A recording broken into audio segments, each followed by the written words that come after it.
Teman-teman semua, bismillah, assalamualaikum warahmatullahi wabarakatuh. Sahabat suka sehat. Oke, kali ini pembahasan kita tidak pijat, tapi kita kembali bahas bekam ya. Ini sharing seperti ini perlu kita sampaikan, kita buat sebagai bentuk upaya bahwa ada hal-hal yang memang kita tidak ketahui ya, atau mungkin kita ketahui tapi sedikit. Atau ada orang yang tahu bekam tuh ya sekedar ya udah tempat ngambil darah kotor saja gitu ya, keluar beres. Ternyata nggak sesederhana itu teman-teman. Karena tidak banyak ustadz, tidak banyak dokter, tidak banyak praktisi ataupun orang-orang kesehatan yang bahas tentang ini. Padahal ini tuh secara syariat, secara agamanya ada. Baik, teman-teman, di video kali ini judulnya tuh unik, luar biasa. Bekam dan wahyu. Nah, kenapa para malaikat menjalankan terapi ini? Kalau kita ngebahas tentang Isra Mi'raj, semuanya udah khatam lah ya. Ada banyak informasi tentang itu. Tapi tidak banyak orang yang tahu bahwa dalam proses Isra Mi'raj tadi, bahwa ada sebuah hadis yang mengatakan di sini nih. Saya bacakan ya. Ini diriwayatkan oleh Imam Ibnu Majah dan Imam Tirmizi, bahwa kalau saya tidak salah ya Muhammad ummataka bil hijamah, wahai Muhammad, perintahkan umatmu untuk berbekam. Jadi setiap langit yang beliau lewati ketika Isra Mi'raj itu, semua malaikat itu ketika langit pertama ketemu malaikat instruksinya sama, perintahnya sama, yaitu perintahkan umatmu untuk berbekam. Kalau mengacu dan mendengar tadi bahwa berarti ini tuh bukan sesuatu yang biasa-biasa aja. Ini pasti sesuatu yang luar biasa. Apalagi para malaikat, makhluk yang suci ya, mereka memerintahkan itu. Baik, teman-teman semua, bahwa perintah Rasul untuk perintah malaikat kepada Nabi, lalu isi perintahnya adalah untuk kita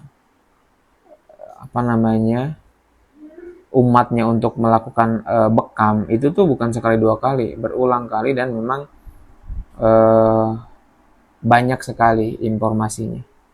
Sini. Bahkan ada beberapa hadis lagi ya yang diriwayatkan oleh Bukhari dan Muslim, Imam Bukhari dan Muslim, bahwa kesembuhan itu ada pada 3 hal ya, atau asyifa'u fi salatin. Salah satunya minum madu, syarbatin asalin kalau nggak salah ya, wasyartatin mihjamin, wakayatin nar,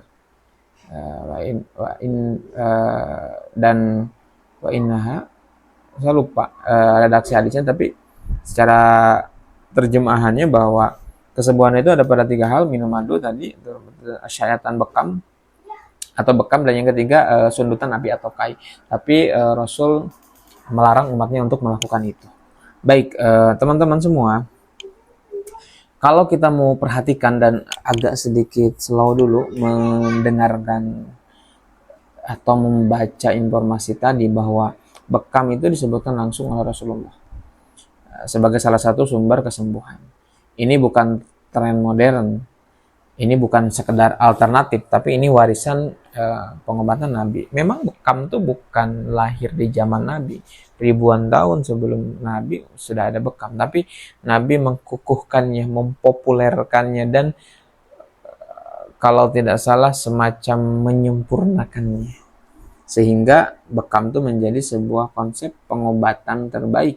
Bahkan bukan sekedar pengobatan, tapi pencegahan daripada proses terjadinya sebuah penyakit. Jadi sebelum sakit, selama orang itu rutin berbekam, maka insya Allah terjaga sehat. Baik teman-teman, kenapa sih bekam tuh menjadi istimewa? Kalau kita mau berpikir logis ya, di zaman sekarang yang banyak obat, teknologi canggih, tapi kenapa justru terapi yang terlihat sederhana ini disebut oleh para malaikat, yang menurut kacamata Dan pandangan kita sih terlihat sederhana, tapi tidak. Tentunya jawaban menariknya adalah bekam bekerja dengan mengeluarkan darah kotor gitu ya. Secara umum bahasanya adalah darah statis atau stagnan, atau memang darah yang sudah terkontaminasi racun atau radikal bebas gitu ya, yang penuh dengan toksin dan menghambat aliran darah yang lain. Oke. Di dalam dunia medis modern, kita mengenalnya dengan sirkulasi darah, detoksifikasi, sistem imun, dan bekam menyentuh semuanya. Oke, saya ulangi lagi ya.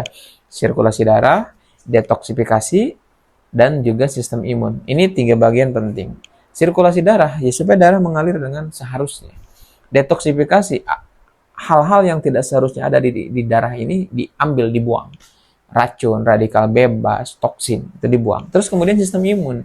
Ketika sudah toksin atau racunnya terbuang, selepas bekam itu justru mengaktifasi atau semacam membangkitkan imun seseorang. Makanya kenapa orang habis bekam itu jauh lebih sehat. Itu tuh jangan heran, karena bekam itu berfungsi itu juga. Baik, lanjut ya. Banyak orang setelah bekam bilang badannya enak, badan kepalanya jernih, pandangannya jernih, sakit kepalanya hilang. Itu tuh bukan sugesti.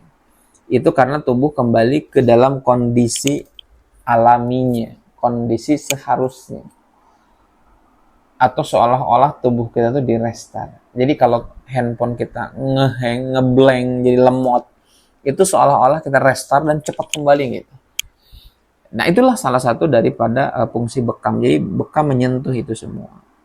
Nah, tapi juga jangan salah, bekam ini juga memiliki hubungan fisik dan spiritual. Nah, di sini letak rahasianya yang sering banyak orang lupakan. Di sini dalam Islam, kesehatan itu bukan hanya sekedar fisik, tapi juga spiritual. Saat seorang mengikuti sunnah Rasul, ada keberkahan yang tidak selalu bisa dijelaskan secara ilmiah.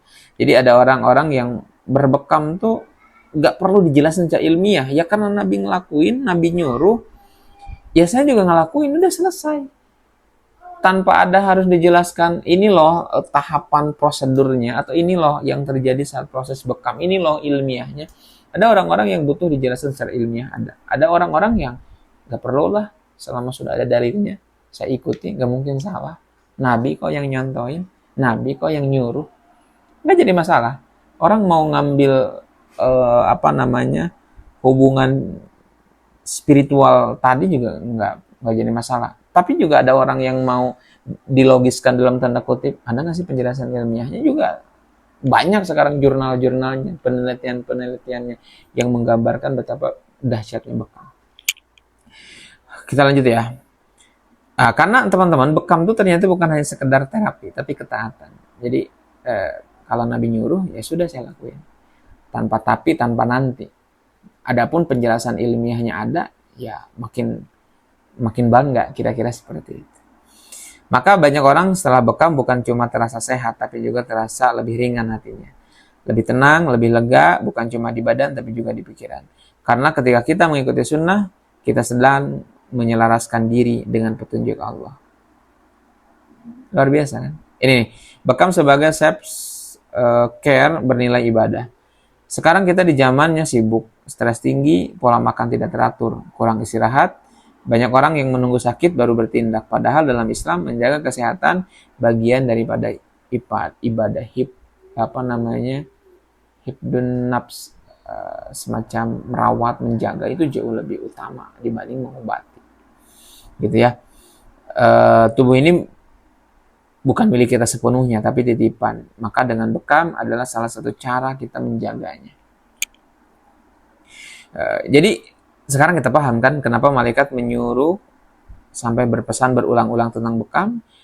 Karena bekam bukan hanya sekedar terapi, tapi bekam adalah kombinasi kesehatan, sunnah, dan juga keberkahannya. Kalau kita sudah direkomendasikan dari langit, kenapa kita masih ragu untuk mencobanya? Mungkin yang kita butuhkan bukan sekedar pengobatan, tapi kembali ke cara hidup yang diajarkan Rasulullah, dan bisa jadi kesembuhan itu sudah lama menunggu kita untuk menjemputnya. Seperti itu ya teman-teman. Mudah-mudahan kita yang sudah istiqomah, sudah rutin berbekam, diistiqomahkan, dilanjutkan. Dan bagi yang belum, yang masih nebak-nebak, nerka-nerka, masih mau cobain deh.